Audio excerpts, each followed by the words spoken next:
नमस्कार दोस्तों, मेरा नाम है राजा अवस्थी और आज के इस एपिसोड में आपका बहुत बहुत स्वागत है। कि जैसा कि आपने आज देखा कि आपने थंबनेल में देखा होगा कि भाई कौन सा ऐसा परफेक्ट आईएसओ हम सेट करें जिससे कि हमारा जो पूरे वेडिंग के जो रिजल्ट्स हैं वो बराबर एक जैसे आएँ। तो आइए आज हम इसी टॉपिक पे बात करते हैं। और इससे पहले मैं आपको कुछ बताऊं, पहले मैं आपको कुछ वीडियोस दिखाता हूं। तो आइए सबसे पहले आप कुछ वीडियोस देख लीजिए, फिर आगे हम बात करेंगे।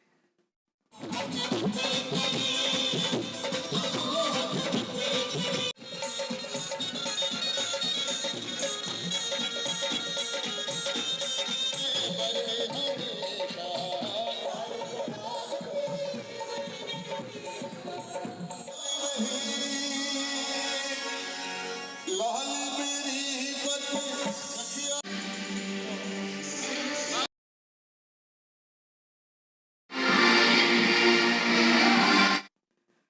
तो दोस्तों अभी आपने जो वीडियोस देखे वो थे मेरे कुछ वेडिंग के फोटोग्राफर्स के साथ, मतलब जो मेरे फोटोग्राफर्स हैं, जो हमारे हमारे टीम के फोटोग्राफर्स हैं, उनके कुछ वीडियोस आपने देखे कि वो किस तरीके से शूट कर रहे हैं। कुछ जो फोटोग्राफर थे उन्होंने मैग मोड लगाया हुआ था, कुछ ने विदाउट फ्लैश शूट कर रहे थे और कुछ स्टेज का शूट कर रहे थे तो उन्होंने ट्रिगर लगाया हुआ था। ऐसा बहुत सारे सिचुएशन है जहाँ पे अलग अलग कंडीशंस होते हैं।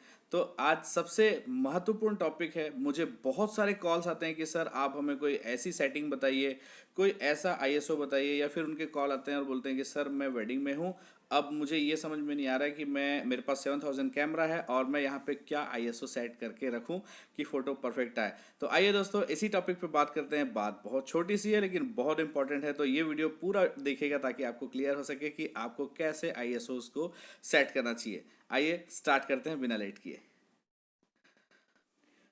दोस्तों हालांकि मुझे ये बोलना नहीं चाहिए कि बहुत सारे फोटोग्राफर्स जो हैं उन्हें उन्हें ठीक से बेसिक्स का भी नॉलेज नहीं है और वो बहुत ही प्रोफेशनल वे पे काम कर रहे हैं, बहुत अच्छे पैसे ले रहे हैं क्लाइंट से। बट मैं आप सभी लोगों से ये रिक्वेस्ट करता हूँ, मोस्टली सारे उन फोटोग्राफर से जो कि बेसिक्स नहीं जानते हैं, तो वो सबसे पहले अगर वो बेसिक के बारे में सीख लें, समझ लें, तो वो ज़्यादा बेटर होगा, ताकि आपको आने वाले समय में क्या आईएसओ रखना है, क्या एपर्चर, क्या शटर स्पीड रखनी है, ये समझ में आ जाए। इसके अलावा सबसे मेन बात यह है कि बहुत सारे लोगों के मन में ये भ्रांतियाँ हैं कि भैया मुझे इंग्लिश नहीं आती तो मैं कैसे फोटोग्राफी सीखूंगा, इतने सारे जो ट्यूटोरियल्स हैं वो सारे इंग्लिश में हैं। तो देखिए भैया, ऐसा है कि ट्यूटोरियल डेफिनेटली इंग्लिश में है, या फिर आप अपना टाइम नहीं दे सकते हैं, आप इतने पैसे खर्च नहीं कर सकते हैं, और बहुत सारी चीज़ें हैं जो शायद आप ना कर सकते हो। बट जहाँ चाह है वहीं राह है। अगर आप ये सोचते हैं कि मुझे ये चीज़ सीखनी है, मुझे ये चीज़ इन सारी चीज़ों के बारे में जानकारी हासिल करनी है, तो ही आप अपना बेस्ट कर पाएंगे। एक सिंपल सी बात है।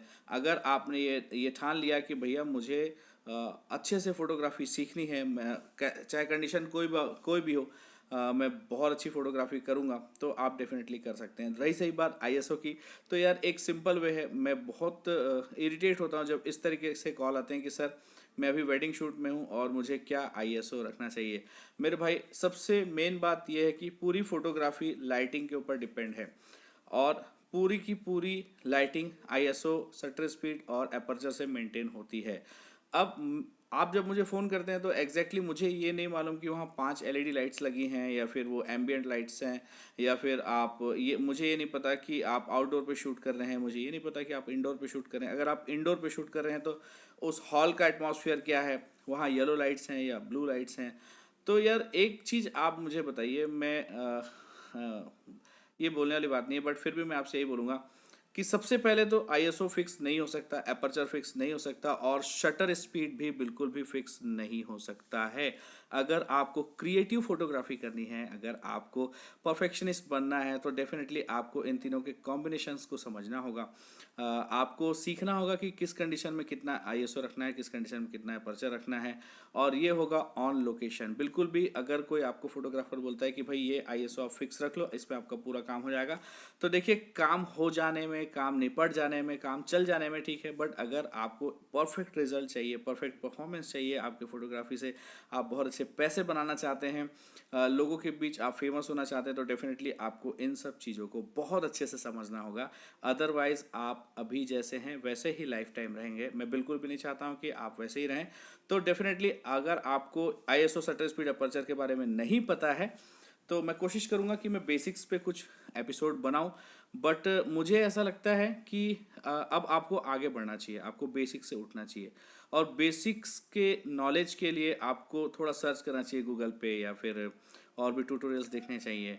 आप बिल्कुल सिर्फ मेरे ऊपर ही डिपेंड ना हो तो ज़्यादा अच्छा है, क्योंकि भाई मैं सबके सभी के सभी को पूरा संतुष्ट नहीं कर सकता हूँ।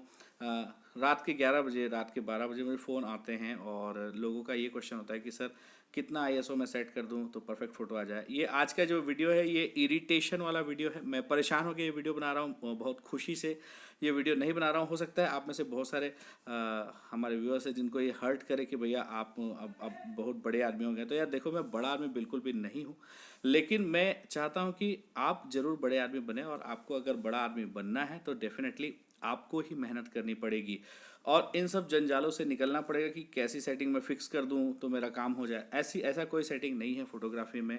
और बहुत सारे लोग बोलते हैं कि सर मैं आपको अपना गुरु मानता हूं इसलिए मैं ये चीज़ पूछ रहा हूं। तो डेफिनेटली आप मुझसे पूछिए, बहुत अच्छी बात है, मुझे कोई बताने में कोई हर्ज नहीं है।